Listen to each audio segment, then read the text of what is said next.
What's going on? Happy Friday. Welcome to the Build Series, live here in New York City. I'm your host, Kevin Kenny. And our guest today has over 400 million streams alone on Spotify, another million fans on YouTube, and his new album, Complaint, is out and available everywhere. Please, let's give a round of applause to Watsky. Thank you. What's up? How are you? I'm great. I just ate a bunch of Tums, so Cool. you see me on Should camera. I talk for a second then? Yeah, buy me some time. Yeah, I'm good. Well, welcome to town. You're playing PlayStation Theater tonight. Yeah. Times Square. Round of applause for that. Well, a particularly lit crowd today for 11 a.m. on a Hi, Friday. everybody. You have that effect on people, though? Are your shows like that?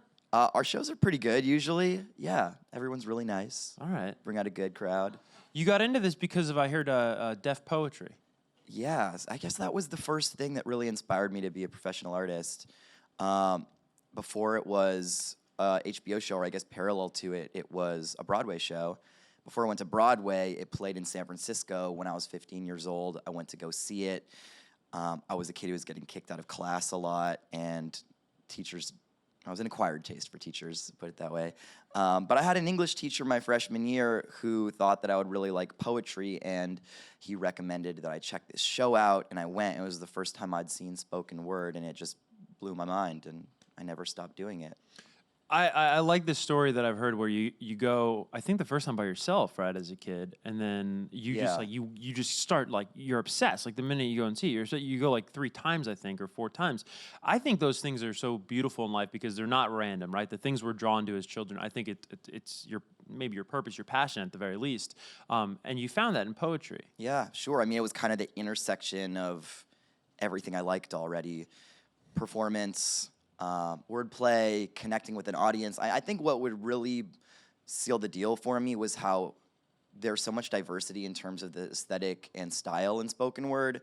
You could be funny, but the starting point is always your own story. It's always honesty. It's also where do you come from, and tell your story. Don't tell someone else's story. You're getting up on stage. You're sharing your truth and whatever that means to you. And there's no real rules beyond that. And I think that's really amazing. Do you have a favorite deaf poetry performance of all time? A performer? I mean, there's a guy named Bo Sia who was probably the single biggest inspiration to me. Or like a particular performance? Like one poem. Yeah, I always think like Kanye doing like the All Falls Down verse. I mean, all the That's a Kanye, popular Dave one, but, Chappelle, like those hugely famous people on it. Those are the ones that rack up all the hits. I mean, Kanye. I'm trying to think. Besides that, my episode had this singer named Life Jennings and Modest Yahoo on it. Because eventually I got on the show years later.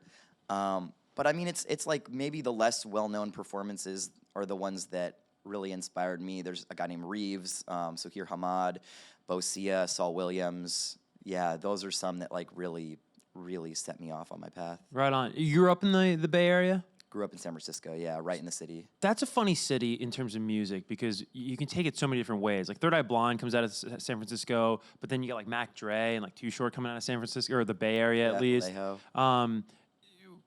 Did all of those sonic influences go into you as a kid? Like I'm always fascinated by scenes, and it's like growing up with that's such an eclectic city sonically. Sure, you know, in some way maybe like I grew up in high school during the hyphy area of Bay Area music, and so yeah, like Mac Dre was on the radio all the time, Keek the Sneak, E40.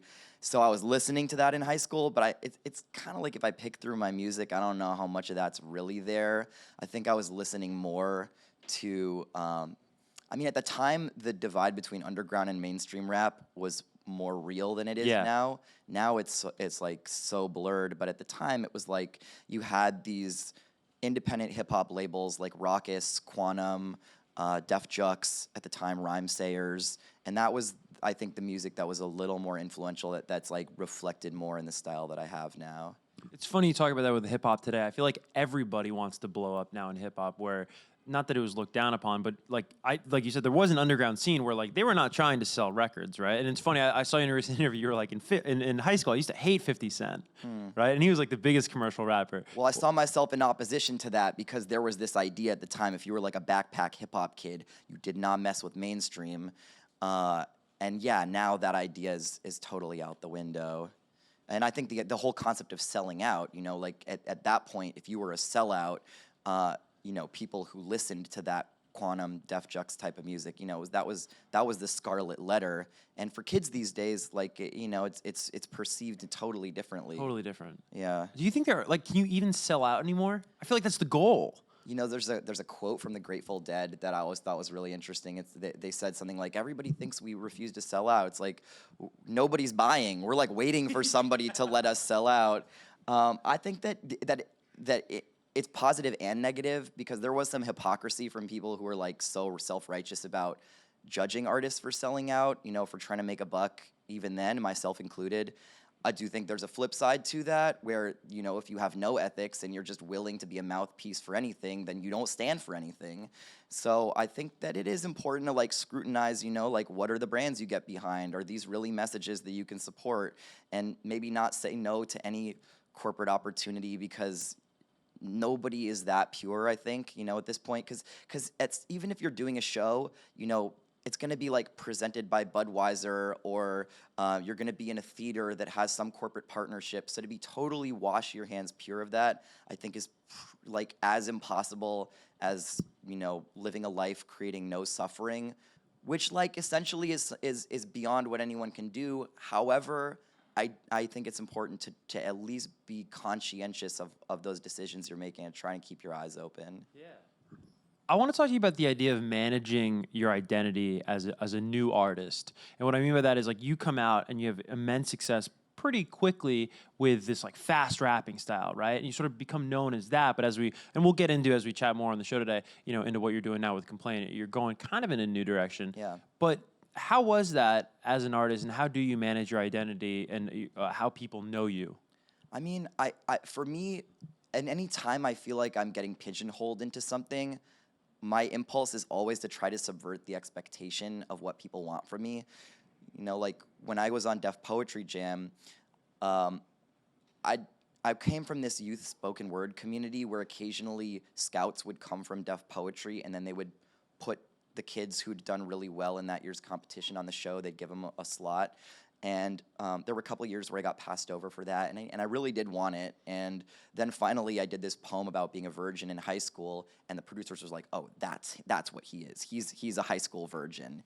And I did this poem, and that was an element of my personality. It was true, but it became the element of my personality, when in actuality, I'm a complicated person. I have different sides to me. We all do. But if you're getting commodified, people want a hook for you.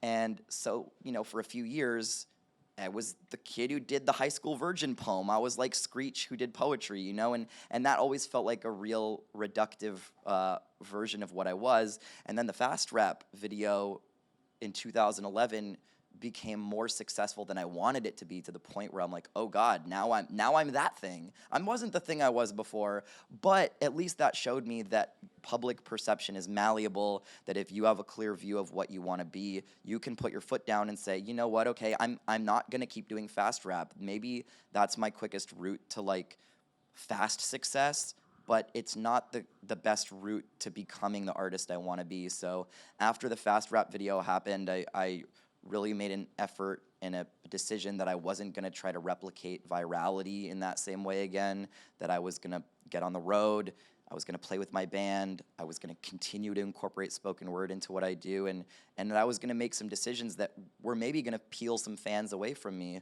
I put out some weird songs over the years, politically divisive songs, you know, songs that put my cards on the table where I stand, and you know, I'm not trying to appeal to the biggest possible audience, but at this point, what's happened, I think, is my audience has gotten kind of culled down, and the people who've stuck with me really know what my values are and what my aesthetic is, and it's been a long process. It doesn't feel like a quick one, but no. But it's been more like deepening into people understanding the more complicated version of who I am. You talk about kind of risking the loss of fans, right? When you get this big viral moment and then wanting to do different things. Yeah. Where do you personally, as an artist, as a guy, find the confidence to take that risk? Is it a support system? Is it a friend? Is it just like, are you just that confident of a person? I have confidence, and I also have anxiety too. There's like the two flip sides of the coin that coexist. I think that having supportive parents was huge. coming from that youth poetry scene where we were getting positive reinforcement. I mean, when I was doing the teen poetry slam in San Francisco, the host would come out and be like, all right, everybody give it up for these young geniuses who are about to take the stage. We'd be like, oh my God, we're young geniuses. We felt so supported, like almost to a fault. Then when we got out into the real performance world, we're like, oh wait, we're not young geniuses anymore. These people like expect us to entertain them, and you know, us just stepping onto stage as young people isn't enough to win this crowd over. But with that being said, like having that positive support, getting up on stage to a group of people who you knew didn't want to see you fail and were going to support you was huge, because being on stage is really scary. And so I think, yeah, having that poetry scene as a support system, friends where we were developing our styles together, and, you know, having parents who supported me along the way, all that stuff was huge. Is being on stage still scary for you? Yes. Less so. I mean, I get butterflies. My girlfriend came to my show in Philadelphia a few days ago, and I was scared to perform for her. I get freaked out when my parents come. But you know, I'm able to have a lot more fun than at the beginning, where I was just like totally mortified. But I think what I was able to realize early on also is that if I was well prepared enough, that I could look like I wasn't scared.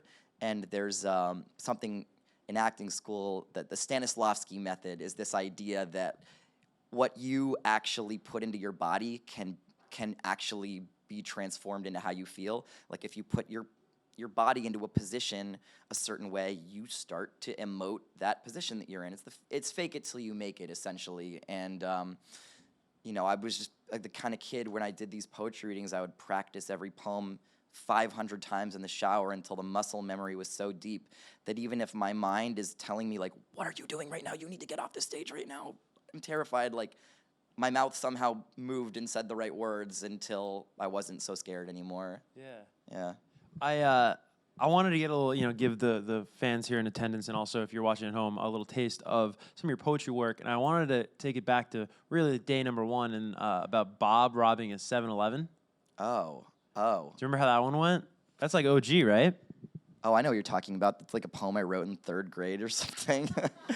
A limerick. We did our research at Bill today. Oh, yeah, nice. You did your back work. Yeah. You want me to perform my 3rd grade limerick? I'm happy to. It's or just recite it. A bloke named Bob decided to rob the neighborhood 7-Eleven. Got a knock on the block by a can of beef stock, shot the devil and went up to heaven. I think is. Nice. Yeah, I guess the idea is a can of beef stock fell and hit him in the head, and he died, and then somehow carried a pistol up to heaven with him. Rest in peace, Bob. Oh wait, no, went down to hell and then got to go out. Yeah, R.I.P. Bob. I didn't really explain, and in my mind, I knew how the plot of that poem worked, but I don't think it really translated all the way. I skipped a couple of connector dots. I would drop the mic after that, man. That's a hell of a really nice mic. I won't. Oh no, don't. Yeah, no. Maybe tonight. Drop Okay. PlayStation Theater's mic, not ours. All right, I might put that on the set list tonight. Dude, Paulie Shore saw you naked, huh? He did. Yeah. Okay, well, I don't know if he saw me naked. He had the opportunity to see me naked. And he didn't take it? I don't know. I'm not.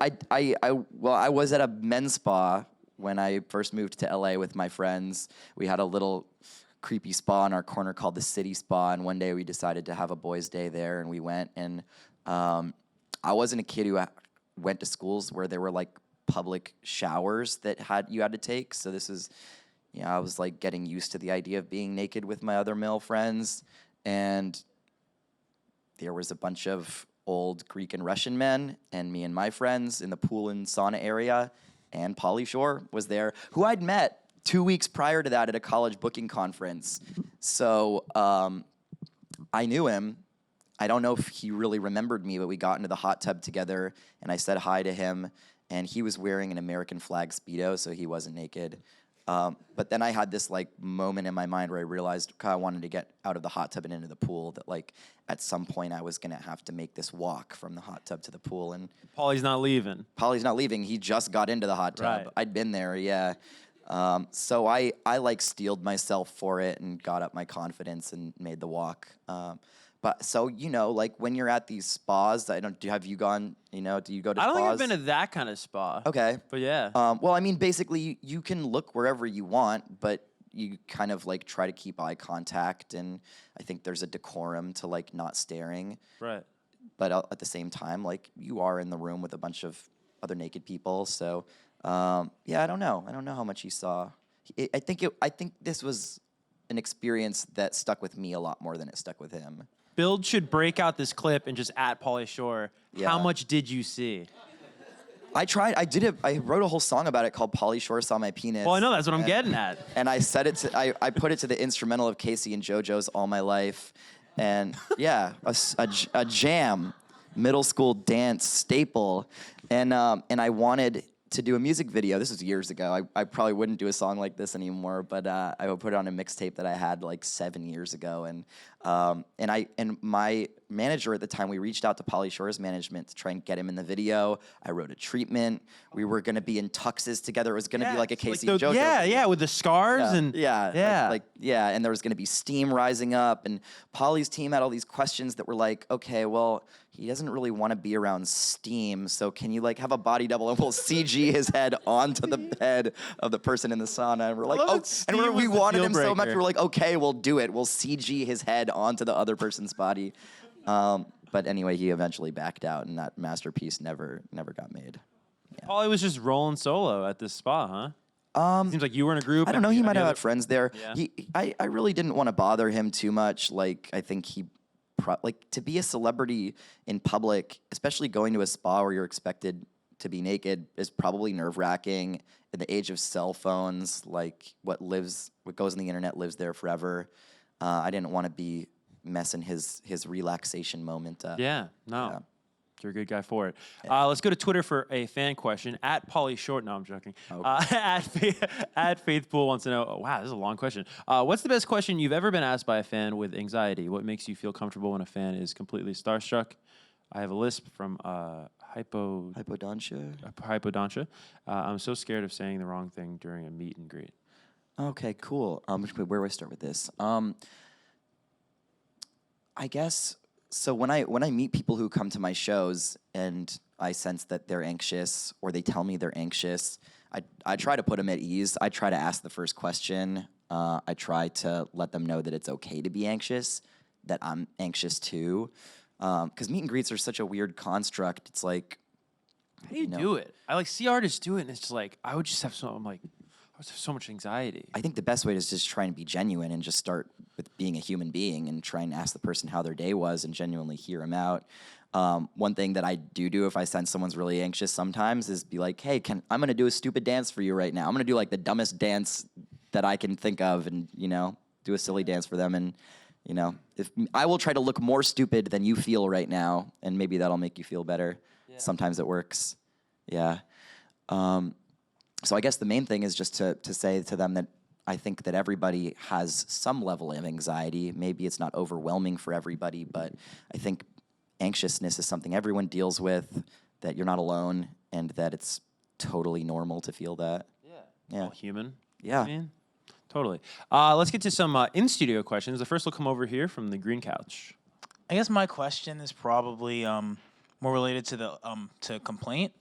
I've listened to all the albums, obviously, and they've all been very different from each other, from like album cycle to album cycle. So I was wondering what the biggest difference was, like as far as like the production and like songwriting process compared to last time. Cool. Thank you. So the last album I did before Complaint was called Times Infinity, and people talk a lot about like minimalist production and having things that feel sparse. Times Infinity was a maximalist album in every sense of the word. It was 18 tracks. The final 4 tracks of it were this suite called the Lovely Things Suite. It was there were heady songs that were super high concept, full on like horn arrangements and string arrangements. We just threw the kitchen sink at the production, and then it had like the 4-song suite ended with 3 minutes of silence, and then after that followed a 12-minute bonus track that had like 7 guest rappers on it. So it was just like, we're gonna go so far into this album being extra that it's gonna like come around the horn from being too extra to being just extra enough again. And my feeling with Complaint was that after coming off this maximalist album, I wanted to let my restrictions guide the creativity. So I knew I was going to do a 9-track album. I went to theater school in 3-act story structure, and the storytelling journey is something I think about with every project that I do. And so I'd like to think of things in threes. I've always been fascinated with the number 9, and I have a lot of songs I cut from it, but I wanted this lean album. The songs are a bit shorter than the songs on Times Infinity as a rule, and so I was just trying to basically hone everything down as much as possible so that everything was very essential to it in terms of the production, the writing itself. I was also focusing more on melody and singing, so I'd taken some singing lessons. And I think one thing that also ties into your earlier question about being pigeonholed and becoming yourself as an artist is I've been trying to identify areas of myself and my art where I'm self-deprecating as a way to get out of trying to get good at something. And so one of those things was singing. I would say, I'm a rapper, but I can't really carry a tune. So yeah, sorry, I would apologize for my singing. And I decided, I'm a vocalist. I should really try. I'm not gonna be Ariana Grande or anything, but I mean, I can at least try to be the best singer that I can be with the voice that I was given. So I tried to really get my chops up with vocal arrangement. I wrote pretty much all the harmonies myself on this album, which I've never done before. And the other thing that I tried to do was I had a writing teacher at one point in a poetry summer school that I went to in high school who talked about something that she called the writer's toolbox that I thought was a really helpful way to look at writing, which is when you're approaching a piece, you have a toolbox that contains all the different tools that you can use to write. And maybe one of those tools is metaphor, and another tool is rhyme, and another tool is story, and another tool is imagery. These are just examples. Your toolbox can be full of lots of these different colors that you can use to guide your writing, to be things that can enrich your writing. But for her, and I agree that it's helpful for me, it can be helpful to pick out a primary tool for any particular piece. And so I would say for Times Infinity, the primary tool that I was using in my toolbox was concept and story. And, this is the song that is about my perspective on gun control. I'm going to write it in 3 verses. The first verse is going to be from the perspective of a shooter. The second verse is going to be from the perspective of a newscaster reflecting on it. And the third verse is going to be from a perspective of a politician who claims they're going to change things but has no intention to do so. And a lot of the songs on Times Infinity were heady in that same way. Whereas my primary tool with Complaint, I would say, is emotion. And it was trying to get to simplicity of emotion, and connecting with how I feel in a unvarnished way. So emotion was my primary tool. Sound and melody was my secondary tool. And then I still, rhyme and storytelling and all that stuff that I'm interested in was still there, but it was down the list of what my goals were with the project. Thanks for your question. We have time for one final question really quick. It'll come from over here. Hey, man, thanks for being here today. The new record is slamming. Thank you. I want to ask you had a cameo in a fantastic film that came out last year called Blind Spot. Yeah. And you've also done some guest verses with Epic Rap Battles of History. I just want to know, could you tell us how you got involved with those 2 very different projects and what your experience was like? Sure. So Epic Rap Battles of History, I can't remember exactly how it came about. I got reached out to by somebody on their team, either Peter or Lloyd. I'd met them at some point in 2011 or 2012, and we talked about me being in it, and what attracted me to that project was the idea. So for those of you who haven't seen it, 2 historical figures rap battle against each other. It's pretty much as simple as that. And I got to play Edgar Allan Poe and William Shakespeare. And I'm a poet, and so the idea of getting to rap in these very iconic stress patterns and syllable patterns of these poets was really appealed to the word nerd in me. So I jumped at the opportunity to get to be these literary figures. And if I ever did it again, that's what I told those guys, do Lawrence Ferlinghetti or some poet, anybody again that I get to kind of try to step into their shoes as a writer. I would love to do it. So that was super cool for me. And then Blind Spotting For those of you who haven't seen it, everybody should watch this movie. It stars David Diggs, who was in Hamilton recently, originated the role of Thomas Jefferson in Lafayette, and Raphael Casal, who I both know from the poetry scene. So the two of them and I grew up as youth poets together in the Bay Area, and I've known Rafa since I was 15 years old.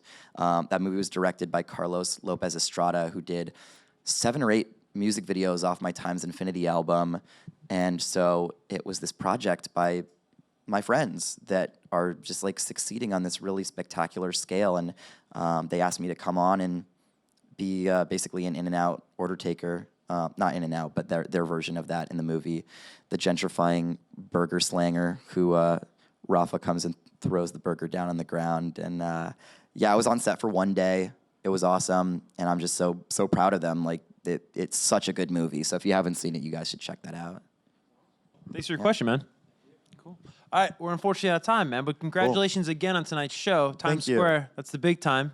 And where can people keep up to date with you online? All my social media handles, for the most part, are G Watsky. So Twitter, Instagram, YouTube, Facebook is just at GWATSKY. You can search Watsky on Spotify, on YouTube. And yeah, I'm on tour right now. So we're heading down the East Coast and then coming through the South and ending on the West Coast. So if you want to catch our show, I play with a live band. They're amazing musicians. I'm on tour with Feed the Birds, Bo Young Prince, and Greaves, and it's a super dynamic show with a lot of very talented jazz musicians. So come through. My tour dates are at georgewatsky.com/tour. Right. And don't forget, Complaint out and available everywhere. Yes. One more time for Watsky, guys. Cool. Thank you, guys. Peace.